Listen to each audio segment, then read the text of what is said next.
အရင်ခေတ်ကလူတွေအစားအစာတွေကိုဘယ်လိုထိန်းသိမ်းကြရလို့ထင်လဲရေခဲတက်တာတွေမရှိခင်အချိန်တုန်းကဆိုရေလုံငန်းနဲ့သက်ဆိုင်တဲ့ကုန်သွယ်ရေးတွေမှာရောအခြားအသီးရွက်တွေဒါမှမဟုတ်ပုံနိုင်သုံးနိုင်တဲ့ပစ္စည်းတွေကိုထိန်းသိမ်းဖို့ရောကအခုခေတ်လောက်မလွယ်ဘူးဆိုတာကိုတော့ကျွန်တော်ထူးထူးရှင်းပြဖို့လိုမယ်တော့မထင်ဘူးဒါပေမဲ့ဖီဇာလို့ခေါ်တဲ့ရေခဲတက်တာတွေကိုကျွန်တော်တို့လူသားတွေကတည်ထွင်နိုင်ခဲ့တဲ့အချိန်မှာတော့လူနေထိုင်မှုဘဝတွေကိုဘယ်လိုပြောင်းလဲပေးခဲ့လဲဆိုတာတွေနဲ့ဖီဇာကောရေခဲတက်တာတွေကဘယ်လိုဖြစ်ပေါ်လာလဲဆိုတာကိုကျွန်တော်ကဒီနေ့ဗီဒီယိုမှာရှင်းပြပေးသွားပါမယ်ဖီဇာလို့ခေါ်တဲ့ရေခဲတက်တာတွေမရှိခင်အချိန်တုန်းကဆိုအစားအစာတွေကိုတဘာဝနီလန်းနေနဲ့ထိမ့်သိမ်းကြရပြီးဒီလိုတဘာဝနီလန်းတွေကိုလည်းဘူးတူတရအောင်လို့တခါတည်းပြပြပေးသွားပါမယ်နံပါတ်1စားထိုးခြင်းလို့ခေါ်တဲ့အစားအစာတွေထဲကရေဓာတ်ကိုစုပ်ယူတဲ့နီလန်း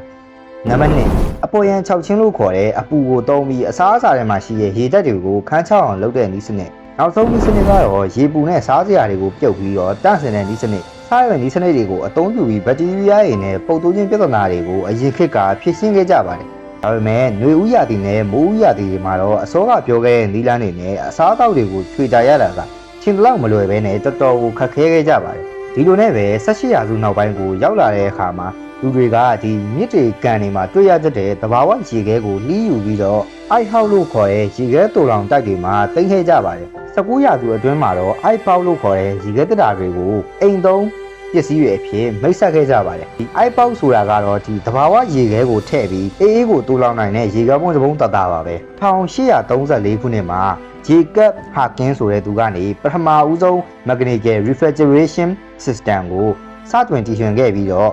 ဒီဆက်က refrigerant လို့ခေါ်တဲ့အေးဓာတ်ကိုတည်ဆောင်ပေးတဲ့အရည်တစ်မျိုးကိုသုံးပြီးတော့အတွင်းပိုင်းမှာရှိတဲ့အပူကိုစုပ်ယူပေးတာပဲဖြစ်ပါတယ်ဒီနည်းပညာကနေပဲနောက်ပိုင်းမှာဖီဇာတွေရဲ့အခြေခံစနစ်ဖြစ်လာခဲ့တာလို့ပဲဆိုရမှာပဲဗျ19ရာစုကုန်ပိုင်းဖြစ်တဲ့1890နဲ့1900အတွင်းမှာတော့အိမ်သုံးရေခဲစက်တွေကဈေးကွက်ထဲကိုစတင်ရောက်ရှိလာခဲ့ပါတယ်အဓိကအားဖြင့်တာမန်ရေခဲစက်လေးဆိုပေမဲ့အခက်တုံးကတန်ဖိုးအရာဈေးကြီးပေးဝယ်ခဲ့ရပါတယ်1913ခုနှစ်မှာတော့Fred W. Wu ဆိုတဲ့လူကနေပြီးတော့ electric refrigerator ကိုအိမ်သုံးအတွက်စတင်တည်ထွင်ခဲ့ပါတယ်1930မှာတော့ Thomas Edison ကိုယ်တိုင်တည်ထောင်ထားတဲ့ General Electric ခေါ် GE ဆိုတဲ့နည်းပညာကုမ္ပဏီကနေ Modern Refrigerator ကိုစတင်ထုတ်လုပ်ခဲ့ပါတယ်ဒီလိုထုတ်လုပ်ခဲ့ပြီးတဲ့နောက်ပိုင်းမှာပဲရေခဲတက်တာတွေကိုပုံမှန်လူတန်းစားတွေကပါဝယ်သုံးနိုင်တဲ့အထိဒေသလာခဲ့တာဖြစ်ပြီးကျွန်တော်တို့အခုသုံးနေတဲ့ရေခဲတက်တာတွေလည်းဖြစ်လာခဲ့တာပဲဖြစ်ပါတယ်ဒီနေ့ဗီဒီယိုလေးကတော့ဒီလောက်ပါပဲဗီဒီယိုလေးကိုကြိုက်ရဆိုရင် channel ကို subscribe လုပ်ပြီးတော့ဒီဗီဒီယိုလေးကိုလည်း like ပေးခဲ့လို့ရပါတယ်နောက်လည်းဒီဗီဒီယိုကြည့်မိတော့မှမို့လို့ subscribe လုပ်ထားခဲ့လို့ရပါတယ်ဟုတ်တယ်မလား